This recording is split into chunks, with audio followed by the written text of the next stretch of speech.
লাউ এবং গোস্ত নবীজি কেন একসাথে খেতেন?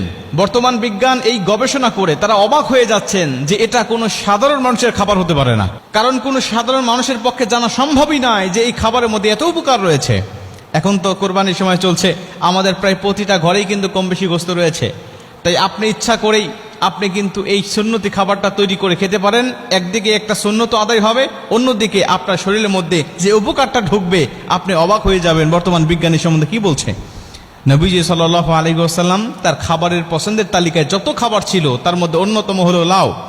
আর এই লাউ এবং গোস্ত নবীজি একসাথে খেতেন। ইবনে মাজাহ শরীফের 3303 নম্বর হাদিস, ইবনে মাজাহ শরীফের 3302 নম্বর হাদিস, আল্লাহ রাসূল সাল্লাল্লাহু আলাইহি ওয়াসাল্লাম বলেন তিনি লাউ খেতে খুবই পছন্দ করতেন।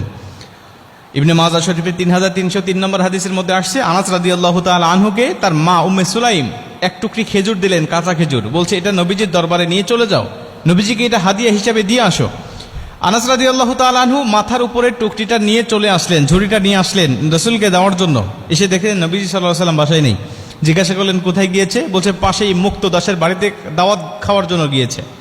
আনাস রাদিয়াল্লাহু তাআলা আনহু বলছেন আমি এতক্ষণ অপেক্ষা করবো এখানে, আমিও চলে গেলাম গিয়ে নবীজিকে দেখার জন্য। গিয়ে দেখি যে নবীজি খাবারের দস্তরখানায় বসে পড়েছে, তার সামনে খাবারগুলোকে সাজিয়ে রাখা হয়েছে। আমাকে দেখে বাড়ির মালিক বলছেন আনাস তুমি এসেছো, তুমিও বসো, নবীজির সাথে খেয়ে তুমিও চলে যাবে। আমি বসে বললাম, নবীজি আমাকে ইশারা করলেন, আমি বসলাম। নবীজিকে দেখলাম যে তার সামনে খাবারগুলো সাজানো হয়েছে, তার খাবারের তালিকায় অন্যতম একটি খাবার রয়েছে, সেটা হলো লাউ এবং গোস্ত একসাথে রান্না করা। নবীজি সব খাবার রেখে দিয়ে লাউ এবং গোস্তগুলো একটা কাছে টেনে নিয়ে তিনি লাউগুলো বেছে বেছে তিনি খাচ্ছেন। আমি বুঝলাম যে নবীজির মনে হয় খুবই পছন্দনীয়। আমিও বেছে বেছে নবীজির পাতে থালে আমি এগুলোকে উঠায় দিতে লাগলাম। নবীজি খুব তৃপ্তি সহকারে খেলেন এবং নবীজি সাল্লাল্লাহু আলাইহি ওয়াসাল্লাম খাবার শেষ করলেন, আমিও খাবার শেষ করলাম। দুজনে বাসায় এসে খেজুরগুলো নবীজি নিজে খেলেন এবং সব বিলি বন্টন করে দিয়ে নবীজি আমার টুকরিটা ফেরত দিলেন। এই হাদিস থেকে প্রমাণ হয় যে নবীজি সাল্লাল্লাহু আলাইহি ওয়াসাল্লাম লাউ এবং গোশত একসাথে খেতে পছন্দ করতেন এবং লাউটা খুবই পছন্দ করতেন, ভালোবাসতেন।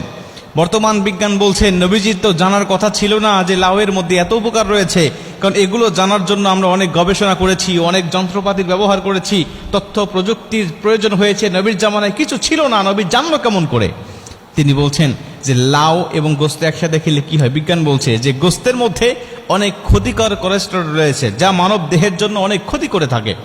আর নবীজিও বলেছেন তোমরা গোশত কম খাও আর দুধ বেশি খাও, কেন দুধের মধ্যে রয়েছে শেফা আর গোশতের মধ্যে রয়েছে রোগ। নবীজির হাদিস দ্বারা এটা প্রমাণিত। আর বিজ্ঞানও প্রমাণ করেছে হ্যাঁ গোশতের মধ্যে রোগ রয়েছে, এটা যত কম খাওয়া যায় তত ভালো, দুধ যত বেশি খাওয়া যায় তত ভালো, এটা মানব শরীরের জন্য উপকার।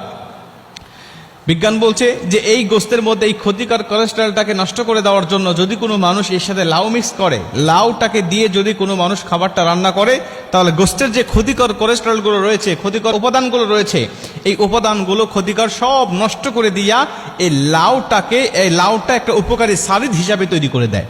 এই গোশতটাকে তরকারিটাকে উপকারী তরকারি হিসাবে এই লাউটাকে একদম উপযুক্ত হিসাবে করে দেয়। আর এই গোশত যখন কোনো মানুষ খায় তখন তার শরীরে আর কোনো ক্ষতি হওয়ার সম্ভাবনা থাকে না, তার শরীরটাকে উপকার দিয়ে আল্লাহ পাক ভরপুর করে দেয়।